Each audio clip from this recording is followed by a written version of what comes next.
네, 이번 시간에는 오스벨의 유의미 학습 이론에 대해서 같이 한번 살펴보도록 하겠습니다. 여러분들께서 저한테 처음 하는 이 제 강의를 많이 시청해 주셔서 정말 감사하다는 말씀 드리고 싶고요. 여러분들에게 꼭 도움을 드릴 수 있도록 저도 최대한 노력해서 이제 효과적으로 강의를 할 수 있도록 도와드리겠습니다.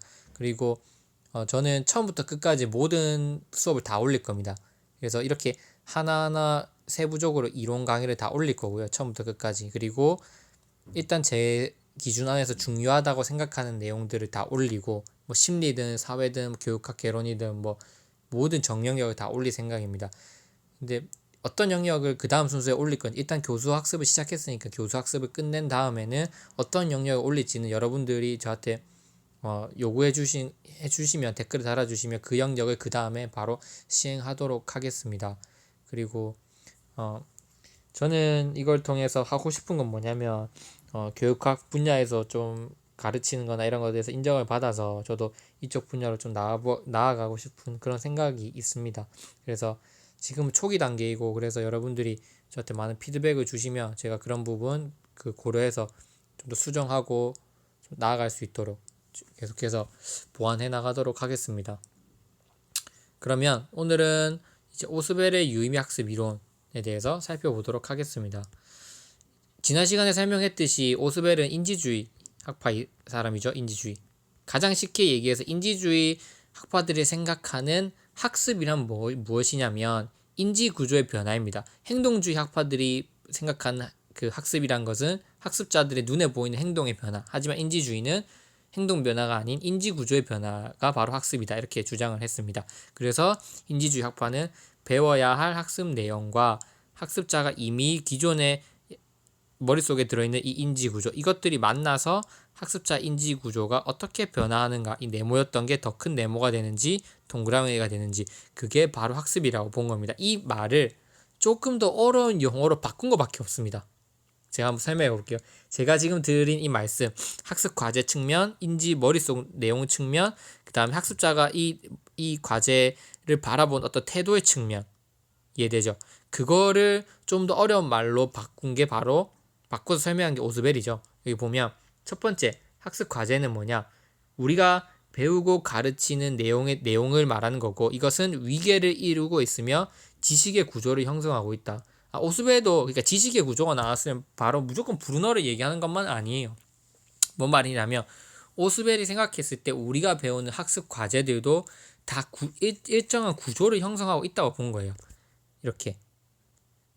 이렇게 우리 인지 구조도 마찬가지로 머릿속에 저장될 때 구조를 이루고 있어요.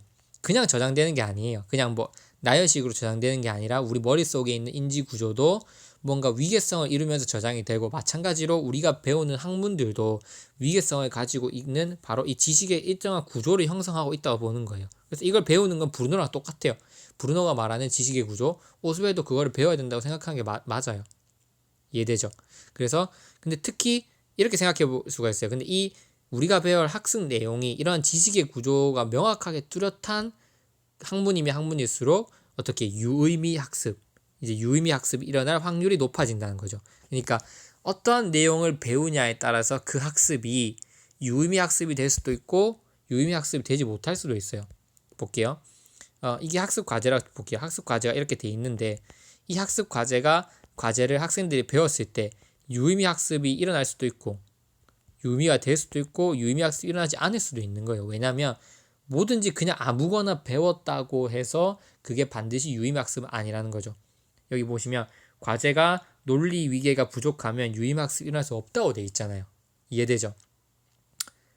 아무 내용이나 가르쳐서 아이들이 유의미 학습이 일어나는 건 아니다. 반드시 뚜렷한 지식, 우리가 학습자들이 배워야 할 학습 내용이 보다 뚜렷한 위계, 지식의 구조를 갖추고 있는 걸 배울 때 비로소 학습자들의 유의미 학습을 이끌어낼 수 있다. 이렇게 본 게 오스벨입니다. 그래서 그거를 좀 더 구체적으로 설명하면 구속성과 실사성이라는 단어로 표현을 했습니다. 이 구속성과 실사성을 갖춘 학습 과제를 배웠을 때 유의미 학습이 일어날 수 있다. 근데 이것만 일어난다는 게 아니라 그러니까 유의미 학습이 일어날 수 있는 어떤 조건이 형성됐다는 겁니다. 알겠죠? 그러니까 학습 과제가 구속성과 실사성을 갖춘다고 했을 때 그렇다면 무조건 유의 학습이 일어나냐? 아니라는 거죠. 단순히 유의미 학습이 일어날 하나의 조건만 형성됐다고 보는 겁니다. 이해되죠? 그래서 이 구속성과 실사성이 뭔지는 또 뒷페이지에 가서 더 제가 자세히 설명해 드리도록 하겠습니다. 여기서 여러분들이 이해하고 넘어가셔야 될 건 뭐냐면 학습 과제가 뚜렷한 위계성을 갖춰야 되고 그것을 지식의 구조라는 단어로 표현하기도 하는구나. 그리고 그게 뚜렷한 위계성을 뚜렷한 어떤 논리적 연결성을 갖추었다고 하는 것을 이 오스벨이라고 하는 학자는 구속성과 실사성을 갖추었다고 보는구나. 이렇게 이해하시고 일단 넘어가셔야 됩니다. 알겠죠? 자, 두 번째 보겠습니다. 그러면 우리 학습자가 배워야 될 학습 과제 측면은 제가 다뤘습니다. 이 학습 과제를 근데 학습자 눈으로 이제 볼 거 아니에요, 맞죠? 이제 이 학습 과제 보겠죠. 이번에는 학습자 머리 안에 있는 것에 대해서 다루도록 하겠습니다. 그것을 인지 구조라고 합니다. 자, 한번 볼게요, 여러분. 인지 구조. 우리의 인지 구조는 지식이 위계적인 형태로 저장되어 있다. 인지의 가장 상층부에는 포괄적이고 추상적인 개념이 피라미드식이죠. 가장 포괄적이고 추상적인 개념이 밑으로 갈수록 구체적이고 덜 포괄적인 내용으로 위계를 이루고 있다. 예를 들면 사과, 토마토 뭐 이런 거는 과일이다. 그러면 우리 여기 이 인지 구조는 과일이라는 게 있고 이 안에는 과일 안에는 사과, 토마토 뭐 배가 있구나. 이 사과 안에는 또 무슨 풋사과 무슨 사과 있구나. 우리는 그러니까 이렇게 인지 구조가 위계를 거친 상태에서 장기 기억 속에 저장되어 있다고 보면 됩니다. 알겠죠? 여기까지 이해되시죠? 그다음 우리의 인지 구조는 학습하려는 내용을 포섭할 수 있는 인지 구조 상태인 관련 정착 의미가 존재해야 된다. 그렇지 않는다면 유의미 학습은 일어날 수 없다. 자, 이게 무슨 말이냐? 다시 한번 읽어볼게요. 우리의 인지 구조는 학습하려는 내용을 포섭할 수 있는 학습하려는 내용은 이거에 대해 얘기하는 거죠. 학습 과제는 지금 네모로 표시하겠습니다. 내용을 포섭할 수 있는 인지 구조 상태를 갖추어야 된다. 그것을 관련 정착 의미라고 한다. 그렇지 않는다면 유의미 학습은 일어날 수 없다. 자, 이거에 대해서 설명해 드리겠습니다. 우리가 학습을 할 때 우리 만약에 이 학습 내용에 대해서 우리 인지 구조 속에 아무것도 안 들어있으면 어떡할까요, 여러분? 그러면 오스벨은 단언컨대 이렇게 얘기합니다. 만약에 학습 내용과 관련해서 우리 인지 구조 속에 아무것도 들어있지 않다면 그렇다면 유의미 학습은 절대 일어날 수 없다. 이렇게 본 겁니다. 이해되죠? 그럼 여러분 이렇게 생각이 들 수 있어요. 그럼 어떻게 하라는 거지? 물론 아예 우리가 아는 내용을 배울 수도 있지만 모르는 내용을 배울 수 있는 거 아닌가? 이렇게 생각할 수 있는데 모르는 내용을 배우려면 그 학습하기 이전에 본시 학습에 들어가기 이전에 뭘 해라고 하냐면 관련 정착 의미를 머릿속에 만들어줘라. 그러니까 일말의 배경 지식을 머릿속에 넣어주라는 겁니다. 예를 들어 볼게요. 이게 본시 학습입니다. 본시 학습 들어가기 이전에 내가 이 내용에 대해서 아무것도 몰라요. 그렇다면 이 안에다가 조금이라도 이 머릿속에 무엇이라도 넣어주라는 겁니다. 본시 학습 들어가기 이전에. 이 우리가 배워야 할 본시 학습 내용보다 더 추상적이고 포괄적인 내용을 일단 머릿속에 넣어주고 본시 학습을 진행해야지 유의미 학습이 일어날 수 있다고 본 겁니다. 자, 이게 제가 이 학습법을 썼죠. 유의미 학습. 제가 왜 수업하기 이전에 이 교육학 오스벨 하기 이전에 오스벨과 브루너 그리고 행동주의, 인지주의 이런 것들에 대해서 왜 설명을 했겠습니까? 이런 것들을 설명하면 여러분들이 오스벨은 인지주의 학파 중에 한 사람이구나. 그리고 또 오스벨은 뭔가 강의식 수업을 통해서 효율성을 추구한 사람이구나라고 하는 관련 정착 의미가 여러분 머릿속에 이미 들어가 있는 상태가 된 겁니다. 그렇게 되면 제가 말하는 이 내용들과 후에 제가 여러분께 전달해드리려고 하는 이 오스벨에 대한 학습 내용이 보다 훨씬 효과적으로 여러분들 머릿속에 파지될 수 있다는 거예요. 기억될 수 있다는 거예요. 그래서 다시 얘기하면 오스벨이 말하는 유의미 학습 과제가 어떤 논리적 위계성을 갖춰야 되고 두 번째 우리 인지 구조도 그 내용을 미리 받아들일 수 있는 준비 상태가 되어야 된다. 그걸 관련 정착 의미라고 한다. 준비 상태. 우리 인지 구조는 준비 상태가 되어야 된다. 이것을 뭐란다? 관련 정착 의미라고 한다. 그래서 우리 인지 구조는 새로운 내용을 받아들일 관련 정착 의미가 만들어 놔야 되고, 이런 걸 아예 안 만들어 놓으면 절대 유의미학습이 일어날 수 없다고 본 겁니다. 자, 그러면 생각해 볼게요. 자, 이제 거의 다 왔습니다. 학습 과제도 논리성을 갖추고 내 머릿속도 뭔가 위에 이 내용에 대해서 어느 정도 숙지가 되어 있는 관련 정책 의미가 있다고 봅시다. 위계. 그 다음에 나의 머릿속도 관련 정책 의미가 있다고 봅시다. 그러면 유의미학습이 일어나냐? 아니라는 거죠. 왜 아니냐? 이 두 개가 연결시켜야 되잖아요. 맞죠? 이 두 개를 연결시킬 때 중요한 건 뭐냐면 학습자의 성향이 중요한 겁니다. 그냥 나의 인지 구조와 학습자 인지 구조와 이 배워야 할 내용을 단순히 기계적으로 암기하면 유의미학습이 일어날 수 없습니다. 다시 한번 얘기합니다. 이 배워야 될 내용과 나의 인지 구조를 단순히 암기한다. 죄송합니다. 지워졌습니다. 암기한다. 그러면 절대 유의미학습이 일어날 수 없다. 어떻게 해야 되냐?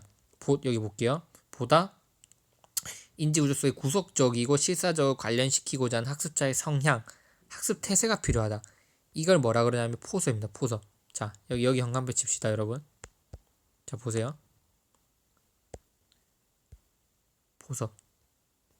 포섭의 과정을 거치기보다 기계적으로 암기하면 유의미학습이 일어날 수 없다. 그래서 학습자들이 포섭하려고 노력해야 된다. 이 포섭은 뭐냐면, 포섭이라고 하는 거는 인지 구조와 그 학습 내용을 연결시키려고 한 학습자의 어떤 노력과 태도라고 볼 수 있는 겁니다. 알겠죠, 여러분? 그래서 다음 페이지 넘어가면 제가 말씀드린 유의미 학습이 여기 나와 있습니다. 자, 학습 과제만 유의미하다면 그럼 논리적 유의미라고 설명합니다. 오스벨은 무슨 말이냐? 배워야 될 학습 과제가 구속성과 실사성이 있는 상태면 논리적 유의미 상태라고 본 겁니다. 근데 그렇게 논리적 유의미 상태라고 하는 거는 완전한 유의미 학습이 아닙니다. 알겠죠? 근데 학습 과제도 유의미하고 그 학습자의 머릿속에 관련 정착 의미도 존재한다. 그러면 무슨 상태로 보냐면 잠재적 유의미 상태로 봅니다. 이 두 개가 갖추어지면 잠재적 유의미로 봅니다. 마지막, 이 세 개가 갖추어지는 것을 바로 심리적 유의미라 그럽니다. 이게 심리적 유의미가 곧 뭐가 됩니까? 이게 오스벨이 말하는 진정한 혹은 궁극적이라고 할 수 있겠죠. 최종적인 진정한 유의미 학습. 자, 다시 한번 얘기할게요. 학습 과제만 유의미하면 논리적 유의미, 학습 과제랑 관련 정착 의미가 존재하면 잠재적 유의미, 거기에 학습자의 어떤 학습 태세, 포섭을 하려고 하는 성향까지 갖췄으면 심리적 유의미, 결국 심리적 유의미가 진정한 유의미 학습이다. 이렇게 볼 수 있습니다. 그래서 오스벨의 유의미 학습, 과연 시험에 나온다면 뭐가 나올 수 있을까? 제가 여러 가지 생각을 해봤습니다. 제 기준에서 봤을 때는 만약에 나온다면 이 세 가지를 간단하게 적으라고 하는 게 나올 수 있을 것 같아요. 오스벨의 유의미 학습이 일어나기 위한 학습 조건 세 가지를 적어라. 이 세 가지. 이렇게 간단하게 물을 수도 있고, 혹은 유의미 학습이 이루어졌다면 학습 과제는 논리적 유의미를 갖추어야 한다고 했다. 그러면 학습자가 학습 과제를 교사가 학습 어떤 내용을 만들 때 논리적 유의미를 갖춘 과제를 만들 수 있는 방안은 무엇인가 두 가지 적어라. 이러면 구속성과 실사성 적어야 되는 겁니다. 그래서 이렇게 세 개를 크게 적으라고 할 수도 있고, 시험에서 조건 세 가지를 적으라면, 근데 그 안에서 세부적으로라도 충분히 적으라고 할 수 있습니다. 시험에. 알겠죠? 그래서 그 다음 시간에는 각각의 내용에 대한 세부적인 요소들을 한번 살펴보도록 하겠습니다. 네, 여러분, 오스벨 유의미 학습 듣는다고 고생하셨습니다. 이제 본격적으로 한번 들어가 보도록 하겠습니다.